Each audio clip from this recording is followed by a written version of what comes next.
Alright, I have an error code on a Dodge Grand Caravan Crew with flex fuel. It's a 2012. I'll show you the code and how to get it, find out what it is. I already ordered the part for the issue. Put your key in, turn to the right once, twice, 3 times, and then watch for the code up here. Up here, P0456. No other code, and it says done. Turn your car off. That code is a small leak with the gas. And so what I did is I went on Amazon and purchased this part.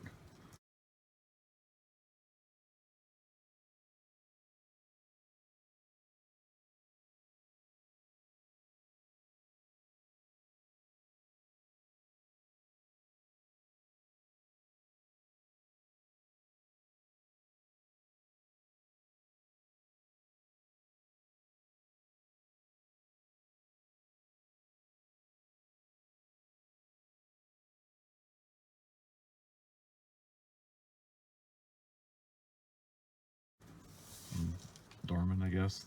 310215. I'll show you what that is in a minute, but I'll show you quick where the part gets replaced. I have to replace is a hose or pop a hose off. Well, I'll show you what I did first. So I put it on stands because the vans are really low. And I'll show you where the hose comes off. So we go underneath the van. Here's the back axle. And up there, I already popped the hose off.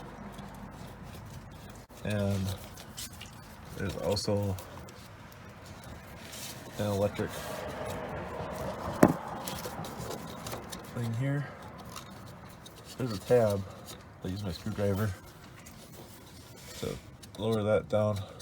Sorry. Pop this up, and this thing should turn a quarter of a turn and come off.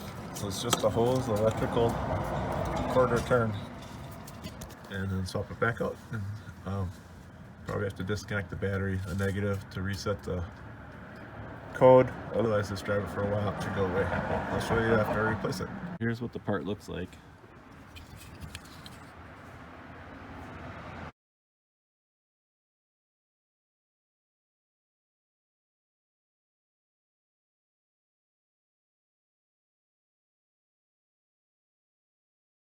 It's 310215. So I was telling you underneath the car, you gotta pop that down so that you see these tabs here. Make it a quarter of a turn to go between them and pull it off. There's where the hose goes on, the electrical clips in. You can see it hooks on this little tab here. That should be it once I get done. Oh, one major thing is, be sure to replace this rubber O-ring up inside there. The other one's probably shot, but we'll see. I have about 137,000 miles on my vehicle. I don't know. I have to check to make sure, but do those 2 things and you're pretty good to go. So here's the new part. Shake it. You hear anything? No. Here's the old part. So that's probably what's wrong. Looks like crap. A lot of miles on it. It's inside there. Can't see any gears inside mine, but this one you see the gears. Whatever that is. Goes back and forth. So that's that. I left the O-ring under the car, but you need the new O-ring. The other one didn't look the greatest. I'll show you what that looks like once I'm done. Oh, and the electrical thing came off pretty easy. You know? You just lift up the little metal tab with the screwdriver and then slide it this way. You can right off. So that's what it looked like with it removed. I put the O-ring up in there. I don't know if you're gonna be able to see it, but I put it right here. It just sets in there.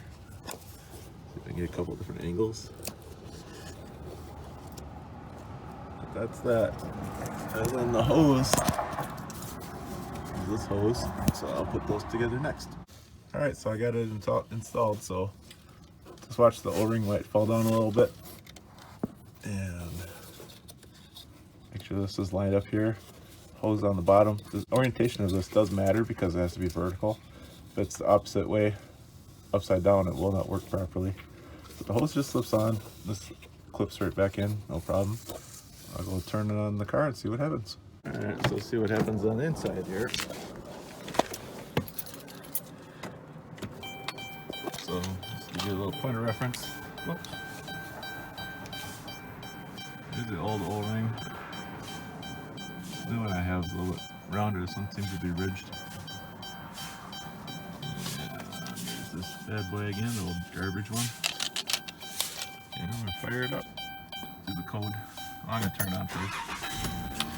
See what happens here. So I had the check engine light still there. That was the only code of that sensor. The only thing else it could be is the fuel cap.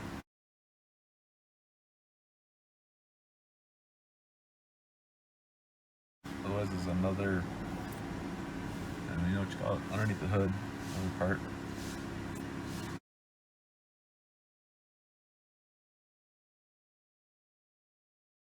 And do the 3 key turns. 1, 2, 3, without turning it all the way on. And let's see if that code goes away. Maybe it needs to be driven a bit. Nope, I still got the code. So I'm gonna go drive it for a bit and see what happens. Well, I disconnected the negative on the battery to clear the code. Took it for a spin for a few miles. And sitting for about 20 minutes. Not that it matters, but there's no more check engine light up here. And seems okay. We'll do the 3 key turns and see if there's anything else for codes. 1, 2, 3. I'll watch here for codes.